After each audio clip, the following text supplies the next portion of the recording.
Surgery కంటే hospital bill అంటేనే భయం. అదే మధ్య తరగతికి అందుబాటు ధరలో వైద్యం. Medistar hospitals. ప్రస్తుతం మనతో పాటు ఉన్నారు సూర్య ఉపాసకులు డాక్టర్ హరీష్ తెన్నేటి గారు. ఇప్పుడు వారితో మాట్లాడి హనుమంతుడికి సంబంధించిన విషయాలు తెలుసుకుందాం. కలియుగంలో ఖచ్చితంగా హనుమంతుడిని, వినాయకుడిని పూజించాల్సిందే మొదటగా అని అంటూ ఉంటారు. అసలు ఎందుకు, ఏంటి, ఆయనకు సంబంధించిన విషయాలు తెలుసుకుందాం. నమస్తే అండి. నమస్తే. హనుమంతుణ్ణి ఖచ్చితంగా ఆరాధించాలి. మొదటి పూజ వినాయకుడికైనా కూడా ప్రతి ఒక్కరిలో ధైర్యం, మనోధైర్యం పెరగాలంటే హనుమంతుడి ఆరాధన కంపల్సరీ అని చెప్తూ ఉంటారు. ఆ రకంగా చూసుకుంటే గనక పంచముఖి హనుమాన్ యొక్క విశిష్టత ఏంటి, ఆయన ఏ రకంగా ఆరాధించాలి, ఆరాధించడం వల్ల మనకు ఎటువంటి ఫలితం కలుగుతుంది? అంటే సాధారణంగా మానవులు అన్నాక కొంచెం స్వార్థం ఉంటుంది. మనం భగవంతుణ్ణి భక్తితో ఆరాధిస్తూనే కోరికలు ఖచ్చితంగా కోరుకుంటాం. నాకేంటి అని భగవంతుడి దగ్గర బిజినెస్ ఏంటి? కరెక్ట్. నిజం కూడా ఈ రోజుల్లో అవసరం. అంటే కలియుగంలో భక్తి చాలా చాలా ముఖ్యమైపోతుంది. అవును. భక్తి లేకపోతే మనకి ఒక్కసారి ట్రాక్ బ్యాక్ చేసి చూస్తే చిన్నప్పటి నుంచి భయము భక్తి అని నేర్పించారు. భక్తి లేకపోతే ఏమవుతుందో మన వాళ్ళకి తెలుసు. ఈ రోజుల్లో వచ్చే అన్ని మానసిక సమస్యలు కిందకెళ్ళి చూస్తే ఏదో రకమైన భయం ఉంటుంది. ఆ ఫియర్ తోనే మొత్తం మానవ లైఫ్ చుట్టుకుని ఉంటుంది. ఆ ఫియర్ ని పోగొట్టడానికి భక్తి చాలా ఇంపార్టెంట్ మనకి. ఇక్కడ కూడా చిన్న స్వార్థమే మళ్ళీ. అబ్సల్యూట్లీ. ఫియర్ ని పోగొట్టడానికి భక్తి మార్గం తీసుకోవాల్సిందే. ఈ భక్తి మార్గంలో Hanuman is an embodiment of భక్తి అంటారు. భక్తికి నిజ స్వరూపం. ఎంత ఒక కోతిలాగా మనసు తిరుగుతూ ఉంటుంది. ఒక మంత్రం ఇచ్చి కూర్చోబెట్టు, శ్రీరామ అంటే ఆ కోతి హనుమంతుడైనట్టు నిజంగా మన జీవితంలో భక్తి, ఒకసారి భక్తి వస్తే, భక్తి లాగా కాదు, భక్తే రావాలి. చాలా మంది భక్తి చూపించుకోవడానికి భక్తి చేస్తారు. ఎప్పుడైతే భక్తి నిజంగా లోపలికి వచ్చేస్తుందో యూ విల్ స్టాప్ షోయింగ్. ఏంటంటే అసలు నిజమైన భక్తి, మరి నిజంగా భక్తి ఉంటే హనుమాన్ ఇలా స్మాల్ అయిపోతాడు రాముడి ముందు. అవును. అసలు ఎక్కడ నేను ఇంత అనుమతులు ఉండదు, అంత బలశాలిని అయినా కూడా ఎక్కడ కనిపించడు రాముడి ముందు. అట్లా ఉంటుంది. That is the power of భక్తి. దట్ నీ కెపాసిటీ. ఒక చిన్న విత్తనానికి నేను అంత పెద్ద మర్రి చెట్టు అవ్వగలను అని తెలిసి కూడా మట్టిలోనే పాతాలి, మట్టి లోపలికే. అలాంటిదే భక్తి. దట్ నా లోపల ఉండే స్ట్రెంగ్త్ పెరగడానికి నాకు భక్తి అవసరం. అందులోనూ పంచముఖ హనుమంతుని యొక్క ఆరాధన రెగ్యులర్గా అందరూ చేసేటట్టుగా కాకుండా నిజంగా అర్థం చేసుకుని గనక చేయగలిగితే, సాధనా రూపంలో తీసుకుని చేయగలిగితే చాలా పవర్ఫుల్. ఫస్ట్ వచ్చేసి గెలవడానికి ఈ రోజులో మనకు అవసరం గెలుపు. హనుమంతుడు మధ్య లోపలే తూర్పు ముఖంగా పెట్టుకున్న హనుమంతుడు నిజంగా కూడా గెలుపుకి, విక్టరీకి, శత్రువులని ధ్వంసము చేసి గెలుపు కోసమే అవతారం. మొత్తం రహస్యం మీరు హనుమంతుడు చూస్తే ఎక్కడెక్కడ రాక్షసులు ఉన్నారో అక్కడక్కడ వెళ్ళి మొత్తం అందరినీ ఫినిష్ చేసేస్తారు. అలాగా మనము ఫస్ట్ గెలవడం. అన్నిటికంటే ఎక్కువ కిక్కిచ్చేది లైఫ్లో గెలుపు. ఆ గెలుపు రావాలంటే నిజంగా కూడా చాలా మందికి మందు, సిగరెట్, ఆల్కహాల్, లేకపోతే ఆలోచన ఒకరినేదో డామినేట్ చేస్తే కిక్ అనుకుంటారు. నిజంగా గెలిస్తే అసలు ఉండే కిక్ వేరు. అలాంటి గొప్ప అద్భుతమైన శక్తి హనుమంతుల వారి రూపంలో మధ్యలో ఉంటాడు పంచముఖి హనుమంతుడు. మీరు అన్నట్టుగా గెలుపు నిజంగా చాలా హ్యాపీనెస్. కానీ అది గెలిచిన వాడికి అర్థమవుతుంది, వాడు చెప్పినా విన్నవాడికి ఏముందిలే ఎప్పుడు అంతే. అందుకే మనకి ఇప్పుడు భగవద్గీత అయినా కానీ ఏదైనా కానీ వినేవాళ్ళకే చెప్తారు. అర్జునుడికే చెప్పాడు, మిగతా అందరిని పిలిచి చెప్పలేదు. ఎందుకంటే నువ్వు అర్జునుడిగా మారినప్పుడే కృష్ణుడు ఉద్భవిస్తాడు. వినడానికి కూడా అక్కడ అర్హత కావాలి, రెడీనెస్ కావాలి. First readiness. నేను వింటాను, పోని చెప్పు అనేటట్టుగా ఉంటే, కృష్ణ నేనేం చేయలేకపోతున్నాను, నువ్వే నాకు కాపాడు అనే స్టేజ్ వచ్చినప్పుడు అప్పుడు పల్స్ చూసి డాక్టర్ వచ్చినట్టు నిజంగా వస్తాడు. నిజంగా భక్తిలో ఉండే గొప్పతనం అది. గంధమాదముని పర్వతం మీద అలా కూర్చో హనుమంత అంటే అలా కూర్చుని వెయిట్ చేస్తూ ఉంటాడు రాముడి కోసం. So point is you have to ఆ రెడీనెస్. నా రాముడు వస్తాడు అనే రెడీనెస్. అలా ఉండే హనుమంతుడు power to win over enemies. శత్రువులని ఎలాంటి శత్రువైనా సరే ఎదుర్కోగలడు. అది భక్తితో, యుక్తితో, అన్ని రకాల శక్తితో. ఓకే, సురస ఎదురైనా లేకపోతే మైనాక పర్వతం వచ్చినా ఆయన హీ నోస్ ఇట్, ఎక్కడ ఎలా ఎప్పుడు ఏం ఉండాలి. బిహేవ్ చేయాలి అని తెలుసు. అది భక్తికి ఉండే గొప్పతనం. అందుకే హనుమంతుడు, ఇఫ్ యు ఇంబైబ్, హనుమంతుడి యొక్క పవర్ మన లోపలికి ఇంబైబ్ చేసుకోగలిగితే ఉమ్, అందులో ఫస్ట్ వచ్చేది మనం ఎనిమీస్ని ఇట్లా తోసి విక్టరీ వైపుకి వెళ్ళిపోతాం. కావాల్సింది అదే అది కదా. First thing. అవును. ఓకే, ఇది కంపల్సరీగా ఉంటుంది అందరికి. ఉమ్, సెకండ్, దీంతో పాటుగా ఉండే కొన్ని ఇంపార్టెంట్ అవతారాలు కలిసి ఉంటాయి. ఉమ్, అందులో నరసింహ అవతారం. నరసింహ అవతారం అంటే స్ట్రెంగ్త్, ఆ. నిజంగా బలము. ఆ బలము రావాలి. చాలా మందికి ఏవేవో చెయ్యాలని ఉంటాయి, ఉమ్, చేయలేరు. అవును. కాసేపు ఎక్కువ అంటే నాకు నడుము నొప్పి వస్తుందండి, మ్మ్. నేను కూర్చోలేనండి, నేను ఇది చేయలేనండి, ఏదైనా సరే. అవును. కానీ చేయడానికి మాత్రం ఒకవేళ మా నాన్నే నాకు అలా చేసుంటే ఇప్పుడు ఎక్కడో ఉండేవాడిని. సరే మీ నాన్న చేయలేపాడు, నువ్వు నువ్వు చేయి. చెయ్యి కదా. ఆ, నాకు నడుము నొప్పి అండి, ఇంటికి వెళ్తే మా ఆయన కోఆపరేట్ సాకులు. చేయండి, లేకపోతే మా పిల్లలు నన్ను వాడనివ్వరండి, నుంచోనివ్వరండి, ఈ టైప్ లో చెప్తా. అవును. అవును. సో ఆ సాకులన్నీ పక్కనకు తోసి ఉమ్, నరసింహావతారం ఫర్ ద స్ట్రెంగ్త్, ఉమ్, చెయ్యాలి అంటే గట్టిగా డిటర్మైండ్ ఉండాలి, చెయ్యాలి అనే శక్తిని పట్టుదల. పట్టుదల, ఆ, మొండితనం కాకుండా ఉండే పట్టుదల. ఎస్. మొండితనం ఉంటుంది. కొంతమంది రూల్ పెట్టుకుంటారు, నేను ఐఏఎస్ అవ్వాలి అనుకున్నాను అనుకో, మెథడ్ మార్చరు, ఇంకా అక్కడే ఉండి ట్రై చేసా ఫెయిల్ అయ్యా. వీళ్ళు కొంచెం పద్ధతి మారిస్తే ఈజీగా పాస్ అయిపోతారు. మా దగ్గరికి చాలా మంది వస్తారు పిల్లల్ని, వాళ్ళ పద్ధతిని చూసి ఇది ఇది ఇది ఇది చేంజెస్ చేయి, వస్తుంది అంటే సక్సెస్ అవుతారు. సో పాయింట్ ఇస్, అది చేంజెస్ చేసుకోవడానికి, కరెక్ట్ చేయడానికి వాళ్ళు రెడీ ఉండాలి. నేను ఓకే, నేను చేంజ్ అవుతాను, I will. That is the strength. మానసిక స్ట్రెంగ్త్ ఎప్పుడంటే, ప్రాబ్లం వచ్చినప్పుడు నేను మారగలను, నేను ఇక్కడ ఇలా చేంజ్ చేసుకుని దాన్ని మ్యానిపులేట్ చేయగలను అని రావాలి. దానికి హనుమంతులి వారి నరసింహ అవతారం, విష్ణు స్వరూపములో నరసింహ అవతారం చాలా ఇంపార్టెంట్. దీని తర్వాత హయగ్రీవ ఈజ్ మనకి ఎప్పుడు కూడా నాలెడ్జ్. ఏది చేసినా దానిలో ఆ నాలెడ్జ్ లేకపోతే మనం ఎంత ప్రయత్నం చేసినా వేస్ట్. నిజంగా ఏదైనా తీసుకోండి, ఆ విషయం మీద మనకి నాలెడ్జ్ రాకపోతే, ఇంట్లో ఉప్మా చేయాలన్నా, లేకపోతే పెద్ద రాకెట్లు నడపాలన్నా, ఆ ఫీల్డ్లో ఆ నాలెడ్జ్ లేకపోతే, మంచి ఫైటర్ పైలట్ నడిపేవాడైనా సరే, వాడికి ఉప్మా చేయడం రాకపోతే రానట్టే, అంతే. సో అందుకని ఆ knowledge of the right field ఇచ్చేది Hayagriva. Knowledge of the right thing.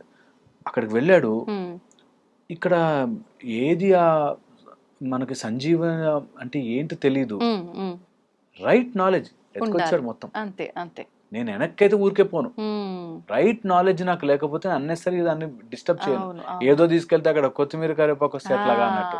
So right knowledge of what you are doing అనేది ఉండాలి. అవును, అంటే మనకు అవకాశం ఉన్నప్పటికీ ఏం చేయాలి అనే ఒక క్లారిటీ ఉండాలి. కరెక్ట్. దానికి హయగ్రీవ్ చాలా అవసరం, చాలా చాలా అవసరం. అండ్ మొత్తం ఎలా అయితే మనం ఆ వర్క్ ని అకంప్లిష్ చేస్తామో అనే దానికి నాలెడ్జ్ చాలా చాలా ఇంపార్టెంట్. సో దానికి హయగ్రీవ. దాని తర్వాత మనకు వచ్చేది వరాహం. వరాహం అనేది వెరీ వెరీ ఇంపార్టెంట్. దట్ ఒక డీప్ లోతు కష్టాలు ఉంటేనే పైకి ఎదగలం. ఇప్పుడు ఎల్కేజీ నుంచి వాడు పెద్దవాడు అవ్వడానికి ఈజీ, అంతకంటే కిందకి పోవడానికి ఉండదు. ఓకే, అలాగే whenever you are in deep problems, మీకే హై లైఫ్కి వెళ్ళే ఛాన్స్ ఉంటుంది. ఇది చాలా మంది మిస్ అయిపోతారు. ఇప్పుడు అన్ని బాగున్నాయి, రాగానే మీకు ఇంట్లోకి రాగానే ₹1,00,00,000 రోజు పడిపోతున్నాయి డబ్బులు. ఓకే, ఇంకేం చేయడానికి ఉండదు, కాళ్ళు కదప, జీవితం ఎంజాయ్ చేయలేం. ఎంత లోతు కష్టాల్లో ఉంటే అంత పైకి ఎదిగే ఛాన్స్. నేను అట్లా ఉండేవాడిని, అట్లా అయ్యానరా అంటే మజా, కానీ ఏం లేదండి, నాకు ఏ కష్టాలు ఉండవండి, అసలు ఉండదు, పిచ్చోళ్ళం అయిపోతాం. సో ఎంత కష్టం దాటితే అంత గొప్పవాళ్ళం అవుతాం. ఆ విలువ కూడా అప్పుడే బాగా తెలుస్తుంది కూడా. ఎగ్జాక్ట్లీ, అప్పుడే మనం చేసిన దానికి ఒక ఫలితం. మనం చేసి ఇప్పుడు పెద్ద కాంపిటీషన్ ఉంటే అందులో సక్సెస్ అయ్యామంటే మజా, ఎవరు నో కాంపిటీషన్ అండి, నేను అలా నడుచుకుంటూ వెళ్తే నాకు అవార్డు ఇచ్చారు అంటే అసలు మనకే మజా రాదు. అంతే కదా. అందుకని వరాహము ఎలా అయితే ప్రాబ్లమ్స్ నుంచి మనం పైకి లేపుతారు, అట్లాగా డీప్ ప్రాబ్లమ్స్ నుంచి పైకి లేపుతారు. చాలా చాలా ఇంపార్టెంట్. దీంతో పాటు గరుడ ఈజ్ స్పీడ్ అండ్ ఎజిలిటీ. చాలా మంది చేస్తే బాగా చేస్తానండి, కానీ నాకు టైం పడుతుంది, స్టార్టింగ్ ట్రబుల్ ఆర్ స్టార్ట్ చేస్తూ స్లోగా వెళ్తుంది. నేను ఎలాగైనా ఎప్పుడో ఒకప్పుడు చేస్తాను అనుకో, మెల్లగా పాయింట్లెస్. ఒక రకంగా సోమరితనం అనుకోవచ్చా? సోమరితనము, ఉమ్. ఆ ఎజిలిటీ లేకపోవడము, స్పీడ్ లేకపోవడము, ఆ. వాళ్ళు ఏది చేయాలన్నా కూడా సరే రేపు చూద్దాంలే, ఉమ్, ఉమ్. ఎల్లుండి చూద్దాంలే, పోస్ట్ పోన్ బ్యాచ్. మనతో ఎందుకు అవుతుందిలే, అంతా డబ్బున్న వాళ్ళతో అవుతుంది, ఇంకోళ్ళది, ఇలాగ ఎప్పుడు సమ్ రీజన్స్ చెప్తూ పుష్ చేస్తున్న వాళ్ళకి గరుడి యొక్క strength and speed and accuracy ఎప్పుడు చాలా చాలా ఉపయోగపడతాయి. మీరు ఎప్పుడైనా చూడండి గరుడిని పవర్ ఎక్కడున్న దూరం కనిపిస్తుంది క్లియర్గా. సో ఆ విజన్ ఉండాలి మనకి జీవితంలో. హనుమంతుల యొక్క పంచముఖి ఉపాసన చేయగలిగితే ఇవి కంపల్సరీగా వస్తాయి. మిగతావన్నీ ఎక్స్ట్రా. అంటే హనుమంతుడి యొక్క ఉపాసన చేయగలిగితే అనిమాది గనిమాది సిద్ధులు వస్తాయి. అండ్ ఈ సిద్ధులతో పాటు నిజంగా కూడా మన లోపలికి ఒక తెలియని నేను చెయ్యగలను అనే ఒక బలం వస్తుంది. ఏదైనా ఎంత కష్టమైనా సరే నేను దాటగలను అని వస్తుంది. అండ్ పోనీ ఇన్ని ఉపాసనలు మేము చేయలేము, హనుమాన్ ఉపాసన అంటే చేయలేము అంటే వీటన్నిటితో ఒక రామనామం ఒకటి యాడ్ చేసుకోండి చాలు. ఓకే, ఒక్క రామనామం చేసుకోండి, ఆయన పవర్ అంతా మీ దగ్గర వెయిట్ చేస్తూ ఉంటుంది.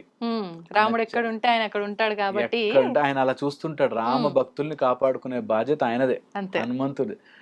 మీరు ఏం రామ రామ రామ రామ అంటుండ్రు, రీసౌండ్ అయిపోండి లోపల, అణువులో రామనామాన్ని నింపండి. హనుమంతుడు ఇట్లా ప్రొటెక్ట్ చేస్తాడు, ఇట్లా కాలు పెట్టి అడ్డు పెట్టి ప్రొటెక్ట్ చేస్తాడు. అది నేను ఎక్స్పీరియన్షియల్గా ఎన్ని చూశాను, ఎక్స్పీరియన్షియల్గా అంటే అది మాటల్లో చెప్పలేము. అండ్ అలా చెప్పి ఏదో ఇందులోకి గుంజాలను కూడా ట్రై చేయట్లేదు. నాకు వచ్చిన ఎక్స్పీరియన్స్ మీకు రాకపోవచ్చు. సో వెరీ ఇంపార్టెంట్, మీరు ఎక్స్పీరియన్స్ చెయ్యండి ఫస్ట్. ఒక్కసారైనా సరే ఒక ఉపాసనా మార్గం తీసుకుని కంపల్సరీగా ఉపాసన చేయండి. ఓ శనివారం రోజు, ఒక ట్యూస్డే రోజు కొంచెం ఆ రోజు ఆ ఫేవరబుల్గా ఉంటాయి కాబట్టి, కానీ లేకపోయినా హనుమంతుడి ఉపాసన చేయడం. పిల్లలకైతే ముగ్గురు నేను ఎప్పుడు చెప్తా, నా పీక్ పర్ఫార్మెన్స్ కానీ చైల్డ్ మైండ్ మోటివేషన్ కోర్సెస్లో కూడా నేను చెప్తా, ముగ్గురు కంపల్సరీ పిల్లలకి. గణపతి, సరస్వతి, హనుమాన్, ఈ ముగ్గురి ఉపాసనా మార్గం కంపల్సరీ ఎంచుకోవాలి. ఇప్పుడు ఉపాసన అంటే అండి మనకు నచ్చినట్టుగా మనం భగవంతుడి ధ్యానంలో ఉండటమా, లేదు ఒక గురువు దగ్గర మంత్రం తీసుకొని దానికి మనం పర్టికులర్గా పూజలు చేయటము, వాళ్ళు ఏ రకంగా చెప్పారో అది ఫాలో అవటమా, ఏంటి అసలు ఉపాసన? రెండు రకాలు. ఉపాసన మనకి స్క్రిప్చర్స్ ప్రకారం ఇచ్చిన ఉపాసన గురుముఖత నేర్చుకోవాలి. నేనంటాను అట్లీస్ట్ మానసిక ఉపాసన చేయండి. మానసిక ఉపాసన వాళ్ళలాగా మారడం. ఇప్పుడు నేను ఒక ఉపాసనా మార్గంలోకి వెళితే ఆ టైప్ డ్రెస్ వేసుకుని, ఆ type of mind set develop చేసుకుని, నా మానసికంగా మనకు ఉపాసన నేర్పించారు. మానసిక ఉపాసన ఎంత ఇంపార్టెంట్ అంటే, నేను అలా మారడం వల్ల నా జీవితంలో చాలా చేంజెస్ అవుతాయి. దైవములాగా మనం మారడానికి వాళ్ళకి నచ్చినట్టుగా చేస్తూ ఉంటే మన లోపల ప్రకటితం అవుతాయంటారు. సో కంపల్సరీగా ఆ ఇష్ట దైవాన్ని ఒక గురువు దగ్గర నేర్చుకుంటే మరీ మంచిది. నేర్చుకోలేని వాళ్ళు దూరం అయిపోకూడదు. నేర్చుకోలేని వాళ్ళు, ఇప్పుడు నాకు ఇన్ని కష్టాలు ఉన్నాయి, నేను ఇప్పుడు వెళ్ళి గురువు దగ్గర కూర్చుని ఆ జపం నేర్చుకుని దానికి అర్ఘ్యం వదులుతుంటూ హోమం చేయిస్తూ నాకు టైం లేదు. నేను ఎలా అంటే మానసిక ఉపాసన చాలా చాలా బెటర్. కొంతమంది నాకు 75-78 ఇయర్స్ వాళ్ళు ఫోన్ చేస్తారు, మేము ఇలా చేసుకోలేకపోతున్నామండి, ఏం చేయమంటారు? మానసిక ఉపాసన స్టార్ట్ చేయండి ఫస్ట్. మీకు తెలియకుండా ఆటోమేటిక్ గా మీకు గురువు పరిచయం అవుతుంది. ఆటోమేటిక్ గా ఉపాసన మార్గం దొరుకుతుంది. ప్రకృతి అవన్నీ కూడా క్రియేట్ చేస్తుంది. సో మానసిక ఉపాసన స్టార్ట్ చేయండి to convert your self into that format.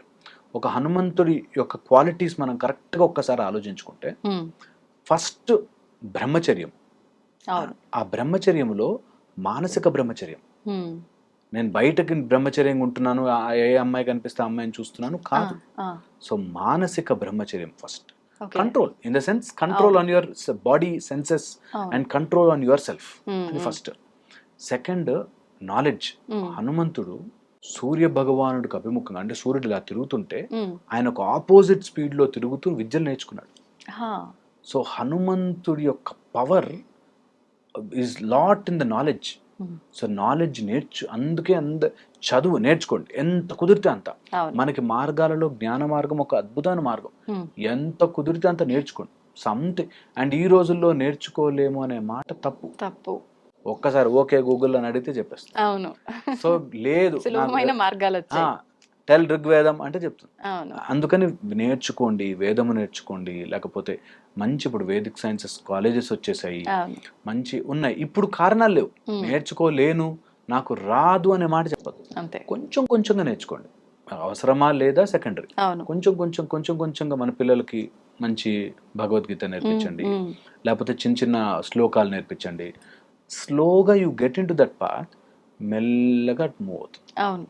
And ఎన్నో పూర్వ పుణ్యాలు ఉంటే తప్ప, పూర్వజన్మ పుణ్యం ఉంటుంది, అది సాక్షాత్కారం అవ్వదు లైఫ్లో, ఒక లైఫ్ టైంలో అవ్వదు. ఇదే సైన్స్కి స్పిరిచువాలిటీకి ఉన్న డిఫరెన్స్. స్పిరిచువాలిటీలో you have to believe and do the journey. అవును. సైన్స్లో యూ హ్యావ్ ప్రూఫ్. అంతే. ప్రూఫ్ ఉంది కాబట్టి నువ్వు ఆల్రెడీ వరి అవ్వాల్సిన పని లేదు. అవును. అలాగా స్పిరిచువాలిటీలో ఉండాలి అనుకుంటే మాత్రం నాకు ఇప్పుడే రేపే రిజల్ట్ రావాలి, నాకు ఎల్లుండే రిజల్ట్ రాదు. That is the disadvantage. First నమ్మాలి, మనం ట్రస్ట్ చేయాలి, ఫాలో అవ్వాలి, ఆచరణలో పెట్టాలి. పెడితే మనకి తెలియకుండానే ఒక చోటు when you SIT back and think నాకు ఇప్పుడు కనెక్ట్ అవుతున్నారా. మేము ఎక్స్పీరియన్షియల్గా చూసాం కాబట్టి స్టార్టింగ్ లో మా గురుగారు ముందు సాధన చేయి అంటే ఏంటి సాధన, నాకేంటి ప్రూఫ్, నాకేమొస్తుంది అని అడగకుండా సాధన చేయాలి ఫస్ట్. నువ్వు చేస్తూ పో, వస్తాయి. నేను డాక్టర్ జాయిన్ అవ్వగానే బ్యాడ్ డాక్టర్, ముందు డాక్టర్ కోర్స్ ఫినిష్ చేయి, నీ హస్తవాసి బాగుండాలి, నేను ఇప్పుడు డెంటల్ ఇంప్లాంట్స్ అద్భుతంగా ఉంటుందని ప్రజలకు తెలియాలి, అప్పుడు నా దగ్గరకు వస్తారు పోనీ, అప్పుడు ఆటోమేటిక్గా డబ్బులు వస్తాయి. కానీ పాయింట్ ఏంటంటే మనము ఈ విద్యలు నేర్చుకుంటున్నప్పుడు, ఇవి నేర్చుకున్నప్పుడు కూడా నాకు వెంటనే శక్తులు వచ్చేస్తాయా, నేను గాల్లోకి ఎగిరిపోతానా, మాయమైపోతానా, ఇలాంటివి ఎవరి కష్టాలను ఇలా అనగానే పోతాయా, ఇలా ఆలోచించి దిగితే ఎప్పటికి కాదు. అందుకే సాధనా మార్గం తీసుకోండి. ఒక పంచముఖి హనుమాన్ సాధన తీసుకుంటే మన లోపల ఆ శక్తిని, బ్రహ్మచర్య శక్తిని కానీ, లేకపోతే ఒక టైప్ ఆఫ్ సెన్షువల్ కంట్రోల్ కానీ, అది మైండ్ కంట్రోల్లోకి రాగానే అక్కడే లాక్ అంతా. ఒక్కసారి మైండ్ మన కంట్రోల్లోకి వస్తే యూనివర్స్ ఇస్ ఆన్ కంట్రోల్. అందుకని హనుమంతుని ఏదో ఒక రూపంలో భద్రాంజనేయ అని మేము ఉపాసన చేస్తాం. భద్రాంజనేయ ఉపాసన ఫెంటాస్టిక్ ఫార్మాట్. సో అలాగా భద్రాంజనేయ ఉపాసన కానీ, జనరల్ హనుమాన్ దీక్షలు కానీ కొంచెం మన వాళ్ళని ఒక రిథంలో పెడుతుంది. దెన్ అక్కడి నుంచి వాళ్ళు ఎలా జర్నీ చేస్తారు అన్నది డిఫరెంట్. ఇప్పుడు మీరు దీక్షలు అనేసరికి నాకు ఒక విషయం గుర్తొచ్చింది సార్. మామూలుగా ఈ దీక్షలు తీసుకునే విధానం కూడా మీరు స్టార్టింగ్ లోనే భక్తిగా చూపించుకోవడం కోసం చేస్తున్నారన్నారు కదా. ఆ రకంగా దీక్షలు కూడా వాళ్ళకున్న వ్యసనాలు మానేయటం కోసం ఇంట్లో వాళ్ళు ఫోర్స్ చేస్తే దీక్ష తీసుకోవడము, లేదు అంటే వాళ్ళని వాళ్ళు కంట్రోల్ చేసుకోవాలని దీక్ష తీసుకోవడము చేసినప్పటికీ మొత్తానికి ఏదో రకంగా అలా ఒక స్పిరిచువల్గా స్టెప్ వేస్తున్నారు అని ఆనందపడేలోపే దీక్ష అయిపోయిన మరుసటి రోజు నుంచే మళ్ళీ యథావిధిగా మిగతా కార్యక్రమాలన్నీ మొదలు పెట్టేయటము, మళ్ళీ ఈ పోకడలోకి వెళ్ళిపోతున్నారు. ఎందుకంటారు ఇలా? అంతే కదా, కంట్రోల్. మనం మనసును ఎంత వెనక్కి గుంజితే అంత ఫాస్ట్గా వెనక్కి వస్తుంది, రబ్బర్ బ్యాండ్ లాగా. సో అందుకని ఎప్పుడు కూడా మనకి ఒక మార్గంలో స్టార్ట్ చేయడము, దాన్ని బలవంతంగా చేస్తే చేయాలని చేసేసి, కొంతమంది మొక్కు ఉంది కాబట్టి చేసేసి తర్వాత మళ్ళీ నార్మల్ అయిపోయాకంటే దాన్ని స్లోగా మానసికంగా ఇంక్లూడ్ చేసుకోవాలి. నేను ఎప్పుడు చెప్తుంటాను, పోనీ మందు మానడానికో, సిగరెట్ మానడానికో, లేకపోతే కోపం తగ్గించుకోవడానికో దీక్ష చేశారు, వెరీ గుడ్. ఆ చేసిన తర్వాత కొంచెం కొంచెంగా వెనక్కి తీసుకురావాలి, మళ్ళీ నిజ జీవితంలోకి ఎలవ్ చేయాలి. మాకు మా గురువు గారు దీక్షలు చేసేటప్పుడు చెప్పేవారు, ఏదైనా ఒక్క చెడు అలవాటుని ఈ సంవత్సరం తుడిచి, ఈ సంవత్సరం నుంచి నేను నేను ఇంటికి వెళ్తే నా భార్య మీద కోపపడను, తుడిచేసి దేవుడి దగ్గర పెట్టే, దేవుణ్ణి ఎలాగోలాగా వాడుకోవాలనుకుంటున్నాం కాబట్టి ఇలా నీ మెరుగుదలకు వాడుకోవాలి. మనం బెటర్ అవ్వడానికి భగవంతుడు అనే శక్తిని వాడుకోవాలి. సో నేను రేపటి నుంచి నా భార్య మీద కోపపడను, లేకపోతే మందు మానేస్తాను. స్లోగా అది మన లోపల నుంచి రావాలి. అలా వచ్చినప్పుడు అవుతుంది. లేదంటే కొన్ని రోజులు చేసాము, తర్వాత మళ్ళీ వెనక్కి వచ్చి చేసాము అనేటట్టుగానే మారుతుంది. అది మాయ యొక్క పని. మాయ మనం ఎంత దాటుదామనుకున్నా అంత వెనక్కి గుంచుతుంది. అవును, ఏదో రకంగా వస్తుంది. ఇప్పుడు ఇది మానేస్తే ఇంకో రకంగా తగులుకుంటుంది. అది మనం ఎప్పుడు చూడలేదు. ఒకప్పుడు పిల్లలు వీడియో గేమ్లకు అడిక్ట్ అయిపోతున్నారు, వీడియో గేమ్లు అన్నారు. ఇప్పుడు పెద్దవాళ్ళు బెట్టింగ్ యాప్స్ కి అడిక్ట్ అయిపోతారు. కరెక్ట్. సో మనస్సు చూసారు ఎలా ఏదో రకంగా తిప్పుతుంది. అవును. సో మనసు అలా తిప్పుతుంది కాబట్టి కొన్ని రోజులు బలవంతంగా మెడలో ఏదో మాల వేసుకున్నామనో బట్టలు మార్చామనో ఉంటుండొచ్చు, కానీ దాని నుంచి బయటపడడం చాలా కష్టం అవుతుంది. అవును. ఇది ప్రయత్నం చేస్తున్నారు, అది గొప్ప విషయం. ఈ రోజుల్లో అందులో ఈ యుగంలో కలియుగంలో ప్రయత్నం చేయడం చాలా గొప్ప విషయం. చాలా మంది మన వాళ్ళు గురువులు చాలా మంది చెప్పిగా మారుతున్నారు. భక్తి ఎంత వస్తుందో తొందరగా బయట మనం వెళ్ళిపోయే ఛాన్స్ కూడా ఉంటుంది. అందుకే దాన్ని ఒక బాడీకి అలవాటయ్యేటట్టుగా మెల్లగా ఎక్కించాలి. మెల్లగా ఎక్కించాలి. సో నేను ఎవరికైనా చెప్తాను, ఒకే రోజు మానకండి, ఒకే రోజు అలవాట్లన్నీ మార్చాలనుకోకండి, మెల్లిగా ఎక్కించాలి బాడీకి. మైండ్కి తెలియకుండానే చేయాలి. రోజు రేపు పొద్దు నుంచి 5 గంటలకు లేస్తా అనుకుంటే ముందు 6:30కి 6:15 6 అలా మెల్లగా బాడీని వెనక్కి గుంజుకోవాలి. ఎందుకంటే అలవాటు కూడా అలా అవుతుంది, మెల్లగా ఎక్కిస్తుంది. ఇబ్బందిగా కూడా ఇబ్బంది అనిపించదు. సో అలాగే మెల్లగా ఏ అలవాటైనా పోగొట్టుకోవాలంటే అలాగా. ఒకవేళ మేము దీక్షలు చేయడానికి ఒక 41 days దీక్ష అనుకున్నాను అనుకోండి, ఆ సంవత్సరం అంతా రోజుకి 100 రూపాయలు దాచిపెట్టాను ఆ దీక్షలో స్పెండ్ చేయడానికి, ఆ దీక్ష అలా చేయడానికి. రోజుకు 100 రూపాయలు, రోజు ఆ 100 రూపాయలు వేసినప్పుడు నా దీక్షకి నేను ప్రిపేర్ అవుతున్నాను ముందు నుంచే. నెక్స్ట్ టైం నేను ఆ కొండ ఎక్కడానికి కాలినడకని ఎక్కుతాను, ఈ రోజు ఎక్సర్సైజ్ స్టార్ట్ చేస్తాను. ఎక్సర్సైజ్ అలాగా స్లోలీ ఇంక్లూడ్ మన దీక్షకి కావాల్సిన మొత్తం పదార్థాలు, ఎక్విప్మెంట్ మనని మనం తయారు చేసుకోవడం, సంవత్సరం అంతా యాడ్ చేయాలి. శారీరకంగా మానసికంగా 2 రకాలుగా రెడీ చేస్తున్నాం. అప్పుడు బయటకు వచ్చాక కూడా తొందరగా వెనక్కి రావడం ఉండదు. నాకు తెలిసిన వాళ్ళు చాలా మంది ఆ రాత్రి వరకు తాగి నెక్స్ట్ డే ఇంకా దీక్ష కదా అని చెప్పి రాత్రి వరకు తాగి పొద్దునకి మళ్ళీ దీక్ష అయినా నెక్స్ట్ డే స్టార్ట్ చేస్తారు. అవును. సో అలాగా పాడే కంటే కొంచెంగా తగ్గించుకుంటూ వచ్చి ప్యూర్గా మంచిగా దీక్షలు చేస్తే ఇది పర్సనల్ ట్రాన్స్ఫర్మేషన్ గా తీసుకోవాలి. నిజంగా పర్సనల్ ట్రాన్స్ఫర్మేషన్. ఇది మా దగ్గరికి వచ్చేవాళ్ళు కూడా డాక్టర్ గారు ఏదైనా చెప్పారు అంటే వాళ్ళు టక్కుమని మాని మళ్ళీ కొన్ని రోజులు నోటికి సంబంధించిన వాళ్ళు వస్తారు, ఓరల్ క్యాన్సర్స్ అంటాము, వస్తారు, మానేయాలి క్యాన్సర్ వస్తుందేమో అంటే ఓ 20 days మానుతాడు, మళ్ళీ స్టార్ట్ చేస్తాడు. అంతే. ఏదైనా అంతే. ఎందుకు అది మనసు చేసే పని, దీనికి భగవంతుడితో సంబంధం, మనసు చేసే పని. మనం ఎలా కంట్రోల్ చేసుకుంటాం అనేది ఒక ప్యాటర్న్ లో ప్లాన్ చేసుకుని రావాలి. అప్పుడు ఖచ్చితంగా దాటుతారు, ఈజీగా దాటుతారు. ఒకే రోజు గుంజాలని ట్రై చేయకూడదు. సూపర్ సార్, నిజంగా చాలా చక్కగా వివరించారు. మామూలుగా ప్రతి ఒక్కరి మైండ్ సెట్ ఎలా ఉంటుందో ఇప్పుడు అది నిజంగా కళ్ళకు కట్టినట్టుగా కనిపిస్తుంది మీరు చెప్తుంటే. దాన్ని ఒకేసారి మార్చమంటే ఎగ్జాంపుల్కి ఇప్పుడు మీరు అన్నట్టుగా డ్రింక్ విషయానికే వస్తే ఈ అనర్థాలు జరుగుతాయి, వద్దు నన్ను నేను కంట్రోల్ చేయాలన్న ఆలోచన వచ్చినా ఒక 20 రోజులు ఉంటారు, తర్వాత అస్సలు కంట్రోల్ చేయలేక ఇంకా బీభత్సంగా మళ్ళీ మొదలు పెడతారు ముందు దానికన్నా. ఇలాంటి ప్రమాదాలు దారి తీయటం కన్నా మీరు అన్నట్టు కొద్దిగా గురువారాలు తాగనని లేకపోతే ఆదివారాలు ఇలాగ వచ్చినవి మెల్లమెల్లిగా వెనక్కి తీసుకురావడానికి. Super sir, thank you sir, thank you very much. తవ్వుతున్న శివలింగం సరే దాన్ని అట్లా కప్పేసేయండి, చూపించదండి. మూర్తి పూజ కాదు, సాక్షాత్ బ్రజేంద్ర నందన భగవాన్ ఉన్నారు మూర్తిలో. ఏమీ ఆశించకుండా ఆరాధించే వాళ్ళు కూడా ఉన్నారా ప్రభుజీ? నిజమైన భక్తి అంటే మనకు తెలియదు కాబట్టి